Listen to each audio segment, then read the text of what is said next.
2024 का लोकसभा चुनाव कल्पना सोरेन का पहला चुनाव था, जब कल्पना खुद ग्राउंड जीरो पर थी और हेमंत सोरेन जेल के अंदर। और परिणाम ये आया कि महागठबंधन 2 से 5 सीटों पर आ गई। उस बीच हमारे वरिष्ठ सहयोगी मनीष मेहता ने कल्पना सोरेन से एक्सक्लूसिव बातचीत की थी। उस वक्त कैसा था कल्पना सोरेन का तेवर, हम आपको उसके कुछ प्रमुख अंश दिखाते हैं।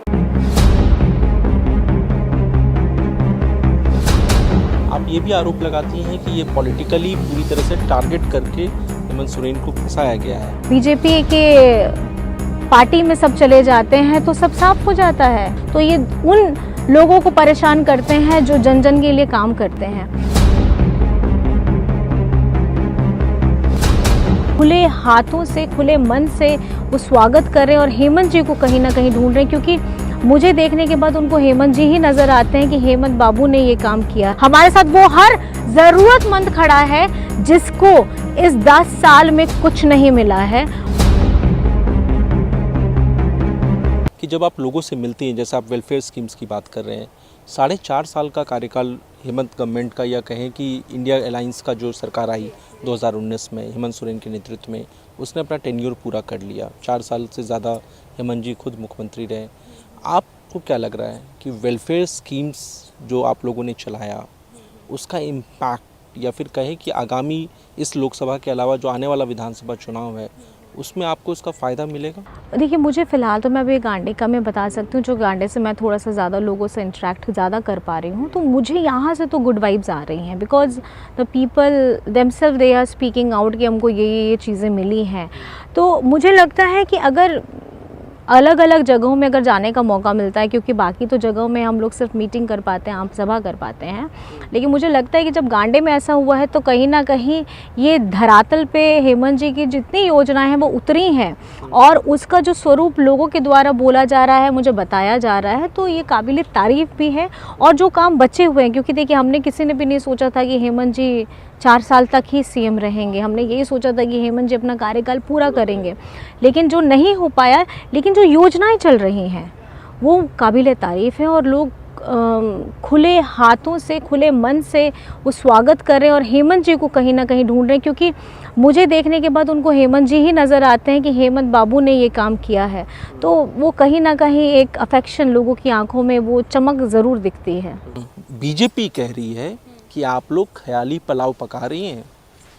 देखिए, ख्याली पुलाव तो वो लोग पका रहे हैं, जैसे आपने बोला कि इनके तो मंत्रा ही हर एक फेज़ में चेंज हो जा रहे हैं, चाहे फर्स्ट फेज़ हो अलग मंत्रा, सेकंड फेज़ हो दूसरा मंत्रा, तीसरा फेज़ हो तीसरा मंत्रा, आई थिंक चौथा में भी उनका बदल चुका है, क्योंकि झारखंड में जो आपने देखा कि हमारी 4 सीटों पे वोटिंग हुई है और हम 4 की 4 सीट पे आ रहे हैं, और इंडिया गठबंधन के हमारे जितने भी प्रत्याशी हैं, हम 4 सीट बनाम 0 हो रहा है बीजेपी का, तो ये बौखलाहट है। अभी 4 के बाद 5वां जब आएगा, वहाँ पे भी उनके नारे अलग हो जाएंगे, छठे में और अलग होंगे, 7वें में तो एकदम ख़त्म हो जाएंगे। बहुत दुखदाई है, एक महिला होने के नाते मैं भी कह रही हूँ कि जिस तरीके से ह्यूमिलिएशन वहाँ पर में हुआ है वो बहुत तकलीफ़ है। लोग जल रहे हैं, मर रहे हैं, और वहाँ के सीएम भी हैं बीजेपी वाले, लेकिन उनसे त्यागपत्र नहीं लिया जाता है और उनसे ये नहीं बोला जाता है कि आप यहाँ पे शांति कराइए। और पद पे, बड़े बड़े पद पे बड़े व्यक्ति बैठे हैं, उनकी भी जिम्मेदारी होती है कि एक राज्य जल रहा है तो वहाँ पे थोड़ा पानी डालने का काम किया जाए, वो पानी नहीं होता है।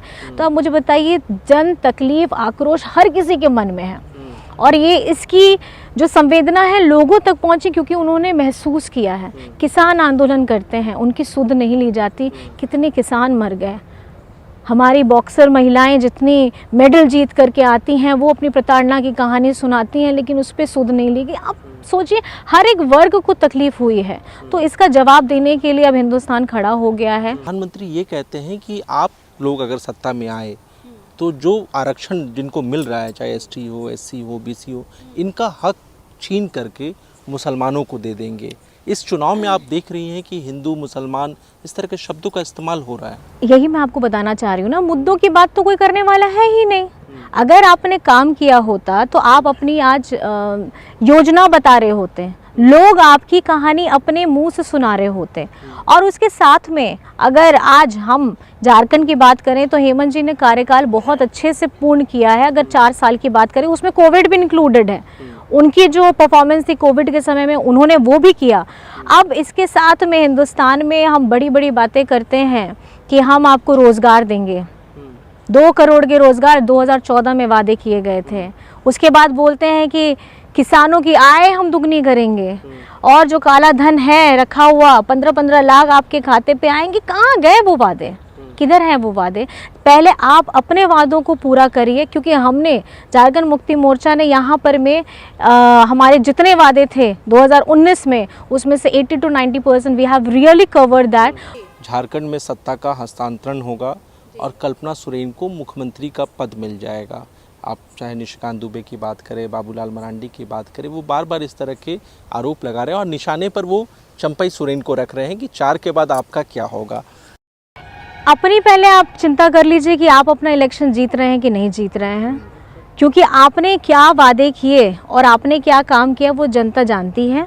और जहाँ तक बात आती है 4 जून की, तो 4 जून में इंडिया गठबंधन आ रहा है, हम दिल्ली आ रहे हैं। उसके लिए आप अपनी पहले कुर्सी संभाल लीजिए, क्योंकि अब इंडिया गठबंधन को आगे आने से कोई रोक नहीं सकता, क्योंकि हमारे साथ जनता खड़ी है, हमारे साथ किसान खड़े हैं, हमारे साथ मजदूर खड़े हैं, हमारे साथ आदिवासी खड़ा है, हमारे साथ पिछड़ा खड़ा है, हमारे साथ दलित खड़ा है, हमारे साथ अल्पसंख्यक खड़ा है, हमारे साथ वो हर ज़रूरतमंद खड़ा है जिसको इस 10 साल में कुछ नहीं मिला है। और मुझे पूर्ण विश्वास है कि दिल्ली, जैसे मैंने आज बोला, दिल्ली हम आ रहे हैं और हम पहुंच चुके हैं, बस औपचारिकता बात। चलते चलते ये बता दीजिए मैम कि झारखंड की राजनीति हो, राष्ट्रीय राजनीति हो, कल्पना जो है आने वाले भविष्य में महज एक कल्पना न रह करके आप अपनी राजनीति, सक्रिय राजनीति में अपनी भूमिका आप किस तरह से देख रही हैं? देखिए, अभी फ़िलहाल तो मेरे पास जो जिम्मेदारी है वो गांडे की है, और अभी पहले इस प्रतिस्पर्धा को जीतना है, और आगे जैसा समय आता रहेगा, जिस तरीके से योजनाएं बनेंगी या जो जिम्मेदारी मुझे नहीं हर किसी व्यक्ति को मिलती है, हम लोग पूरी निष्ठा के साथ, पूरे कर्मठ हो करके, पूरी श्रद्धा के साथ हम उसमें अपने कामों को आगे बढ़ाते हैं और अपनी जिम्मेदारियों को बखूबी निभाते हैं, और निभा भी रहे हैं और आगे भी निभाते रहेंगे। मैम बहुत बहुत शुक्रिया, आपने इतना वक्त दिया आज के इस कार्यक्रम के लिए। बहुत बहुत शुक्रिया आपको, बहुत बहुत जोहार है, धन्यवाद है।